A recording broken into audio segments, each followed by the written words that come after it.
खैर में अभी पत्ते साफ नहीं है। मैं संतोष जी से समझ लूं। संतोष जी, अगर खैर और कुंदरकी को देखें, वहां एक सीट पर बीजेपी हमेशा से मजबूत रही, तो कुंदरकी पे सपा।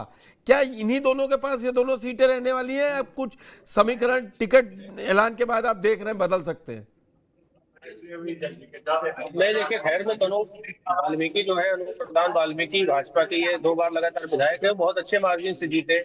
इस बार अगर रालोद साथ में है तो भाजपा के लिए तो बेहतर होगा कि अपनी परफॉर्मेंस बढ़ाए। हालांकि लोकसभा चुनाव से इसकी तुलना की जाएगी, लोकसभा चुनाव में भाजपा इतना फायदे में नहीं रही, लेकिन अब बदली हुई परिस्थितियां हैं। भाजपा के पास कुछ आक्रामक नारे हैं, कुछ आक्रामक रणनीति है, और बहुत ज्यादा फोकस है उपचुनाव पर भाजपा का।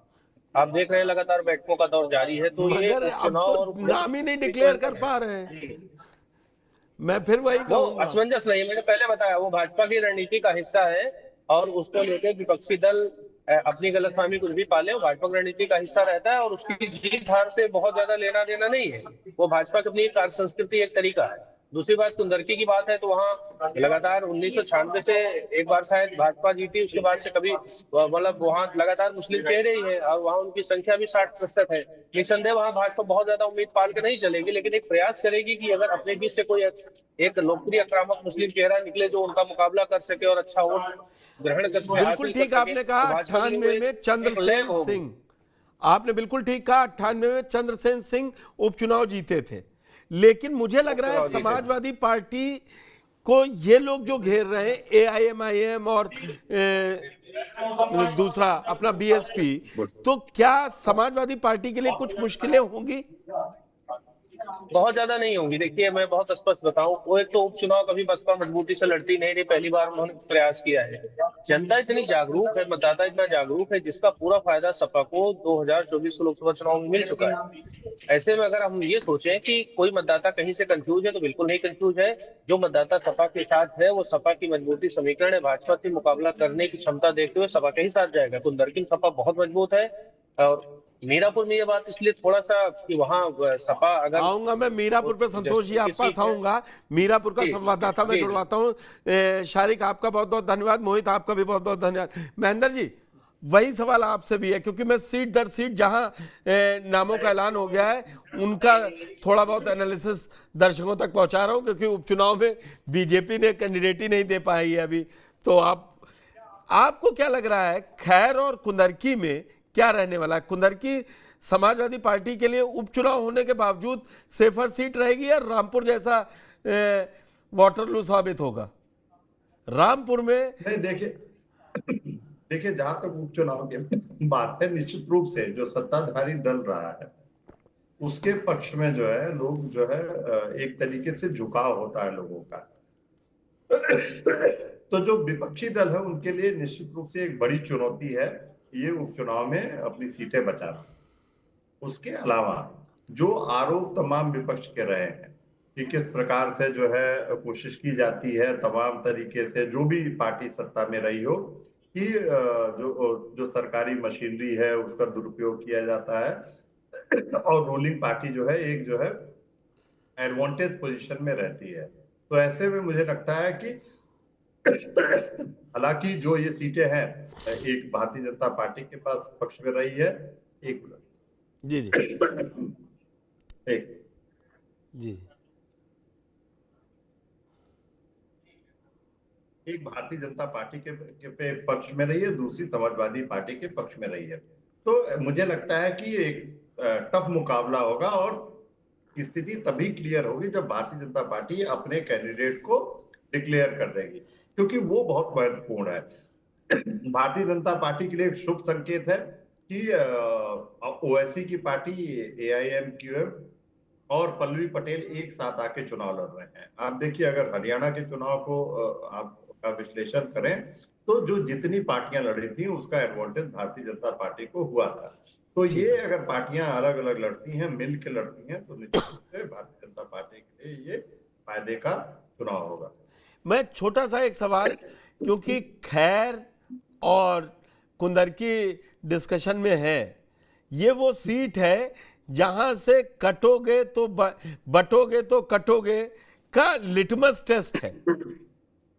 इसीलिए आज अखिलेश यादव ने कहा कि ये पीडीए को कह रहे हैं पीडीए को एकजुट रहना है, ना इनको बंटना है ना इनको कटना है। नहीं, देखिए ये बहुत साफ है। और जो सबसे दिलचस्प बात है कि अगर आप देखें तो 2024 के लोकसभा चुनाव के में एक झटके के बाद भारतीय जनता पार्टी का जो नैरेटिव है, चाहे वो संघ भी हो, वो योगी आदित्यनाथ निर्धारित कर रहे हैं। उनका ये नारा बटोगे की कटोगे, इसी तर्ज पे प्रधानमंत्री नरेंद्र मोदी ने बात की। इसी तर्ज पे जो है आप देखें कि आरएसएस प्रमुख मोहन भागवत ने बात की। और ये साफ है कि उनको लगता है कि अगर हिंदू वो बटा और वो जातियों में बटा तो उसको भारी नुकसान होगा। तो ये एकदम साफ है कि क्या ये चुनाव उपचुनाव जो है वो जातिगत जो है गणित पे होगा, या ये चुनाव भारतीय जनता पार्टी और योगी आदित्यनाथ इसको मैं अपने एक बात बताऊं, सच्चाई राजनीति में कम से कम उत्तर भारत हो या दक्षिण भारत हो, जातियों में तो बटी है।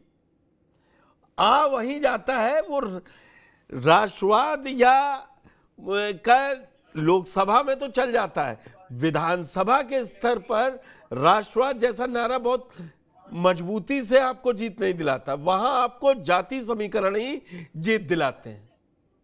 नहीं, देखिए मैं इससे सहमत हूं कि कौन सी पार्टी खासकर उत्तर प्रदेश जैसे राज्य में बेहतर जातिगत समीकरण स्थानीय स्तर पे साधने में सफल रहती है, ये निर्धारित करता है। लेकिन उसके अलावा भारतीय जनता पार्टी को 2014 के बाद जो फायदा हुआ, भारतीय जनता पार्टी ने जो अपना एक ग्रैंड हिंदुत्व नैरेटिव था, उसके साथ साथ उसने स्थानीय स्तर पे जो सोशल कोलिशन बनाया, उसने उसको जीत सुनिश्चित की। और वो सोशल कोलिशन संविधान बदल देंगे, आरक्षण खत्म कर देंगे जैसे नैरेटिव से विपक्ष ने तोड़ने की कोशिश की।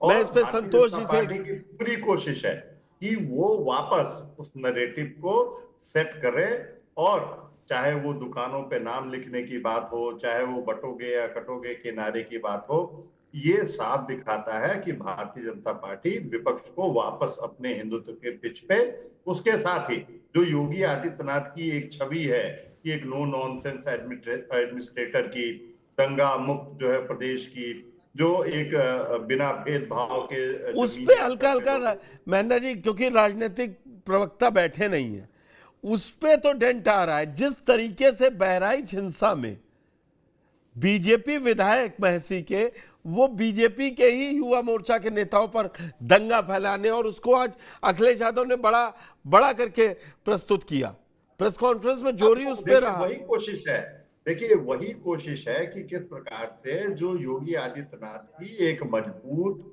शासक की छवि रही है, एक जो है किस प्रकार से उन्होंने उत्तर प्रदेश को अपने 7 साल के शासन में दंगा मुक्त रखा, उसकी छवि रही हो, या उन्होंने किस प्रकार से तमाम जो योजनाएं थी उनका व्यापक स्तर पे जो है बिना किसी जातिगत या संप्रदाय के भेदभाव के लोगों तक पहुंचाया, इसकी छवि रही हो, या जो लॉ एंड ऑर्डर की छवि रही हो कि अपराधियों को जिस प्रकार से उन्होंने उत्तर प्रदेश छोड़ने को मजबूर कर दिया। तो ये सारी जो उनकी विशेषताएं रही हैं, जिसकी वजह से भारतीय जनता पार्टी ने जो है अपनी चुनावी रणनीति में सफलता हासिल की है। तो वो साफ है। तो भारतीय जनता पार्टी वापस जो है उत्तर प्रदेश के लोगों को अपनी पिच पे लाने की कोशिश में लगातार लगी हुई है। लेकिन इस तरीके के बयान जिसकी आपने अभी चर्चा की, वो ये दिखाते हैं कि अभी भी भारतीय जनता पार्टी में सब कुछ ठीक नहीं है। अनमोल मेरे साथ जुड़ चुके हैं। अनमोल, मीरापुर सीट पर सुंबुल राणा का टिकट समाजवादी पार्टी ने फाइनल किया है, वहां भी चंद्रशेखर ने उम्मीदवार दे रखा है, AIMIM और PDM भी दे रहा है वहां कंबाइंड रूप से। आप और बीजेपी अभी तक जिस तरीके से चंदन चौहान की पत्नी को टिकट देने वाली थी, आपकी रिपोर्ट्स बता रही हैं कि वो अब बहुत पिछड़ चुकी हैं। आपको क्या लग रहा है, RLD को फ्री हैंड देकर बीजेपी वहां सहयोग दे रही है कि वो अपनी पसंद का कैंडिडेट भी जयंत चौधरी से कह रही है कि इसको उतारा जाए? क्योंकि बीजेपी भी जी जीतना चाहती है इसको। जी पुष्कर जी, मैं आपको बता देता हूँ, यशिका चौहान चंदन चौहान की वाइफ है और उनकी दावेदारी अब तक बहुत मजबूत थी। लेकिन अब ऐसा हुआ है कि आज सुबह 11 बजे मॉर्निंग में इन्होंने जितने भी दावेदार थे आरएलडी से जुड़े हुए, उनको जयंत चौधरी ने अपने कार्यालय में बुलाया था, दिल्ली कार्यालय में। वो लोग मीटिंग खत्म करने के बाद अब जब पहुंचे हैं तो उनसे मेरी बात हुई है, तो कुछ लोगों ने बताया है कि जो मुख्य बिंदु रहे हैं उस मीटिंग के, वो ये रहे हैं कि एक तो जो विधानसभा है उसी एरिया का कोई अगर होगा तो वेल एंड गुड रहेगा, जयंत चौधरी उसको प्रेफरेंस देंगे। दूसरा, पार्टी से जुड़ा हुआ ही कोई कैंडिडेट होगा जिसका नाम सामने आने वाला है, कोई और पार्टी से नहीं होगा। ये बात बड़ी महत्वपूर्ण है। जो वहां पर मौजूद थे उन सब ने ये बात एक मत होके कही है, और ये बाकी के पार्टी के लोग पहले ही संदेश दे चुके हैं कि अगर आरएलडी के पास ये सीट आई है तो आरएलडी का ही वहां पर कैंडिडेट होना चाहिए। वो क्यों? वो इसलिए क्योंकि कई सालों से आरएलडी वहां पर मजबूत अपना परचम लहराए हुए है। चौधरी साहब की कर्म भूमि वो खुद भी कहते रहे हैं जयंत चौधरी, और वहां पर आरएलडी का दबदबा रहा है। अगर आरएलडी के खेमे में वो सीट आई है तो उनका कैंडिडेट होना चाहिए। ये साफ कर दिया था पहले ही कार्यकर्ताओं ने और नेताओं ने। अब जब ये साफ हो गया तो आरएलडी के मुखिया जयंत चौधरी के ऊपर एक दबाव है कि अगर उन्होंने कैंडिडेट भारतीय जनता पार्टी का ले लिया तो कहीं ना कहीं अंदर खाने फूट हो जाएगी, और फूट हो गई तो आरएलडी जो जिस तरीके से अभी मजबूत पैरवी कर पाती है वो नहीं कर पाएगी। अब मैं ये एक कहीं सीधा ना कहीं- सवाल अनमोल आपसे पूछता हूं। जी 88,000 वोट चंदन चौहान पाए थे, बिल्कुल समाजवादी पार्टी के साथ गठबंधन था और मुस्लिमों ने एक तरफा वोट दिया था। जी और लेकिन अब परिस्थिति दूसरी है, और जो जाति समीकरण है वहां पर, वो समाजवादी पार्टी के लिए कोई रास्ता रखता है कि ये सीट सेफ सीट होकर चली जाएगी भाजपा गठबंधन में या आरएलडी में? इसके लिए दो कारण मैं आपको बताता हूं। देखिए, समाजवादी पार्टी अपना कोर वोटर एक तरीके से अब पीडीए का नारा दिया था, तो पीडीए को लेके चलिए, जिसमें सबसे ज्यादा अल्पसंख्यक का वोट मिलता है समाजवादी पार्टी को। अल्पसंख्यक का वोट यहाँ पर बंटना तय है, और वो इसलिए तय है क्योंकि एआईएमआईएम ने भी अपना प्रत्याशी उतार दिया है, आजाद समाज पार्टी ने भी अपना प्रत्याशी उतार दिया है, फिर बीएसपी भी अपना प्रत्याशी उतार चुकी है। अब ऐसे में जो मुस्लिम समाज है वो कहीं ना कहीं बंटना तय माना जा रहा है। और दूसरी बात,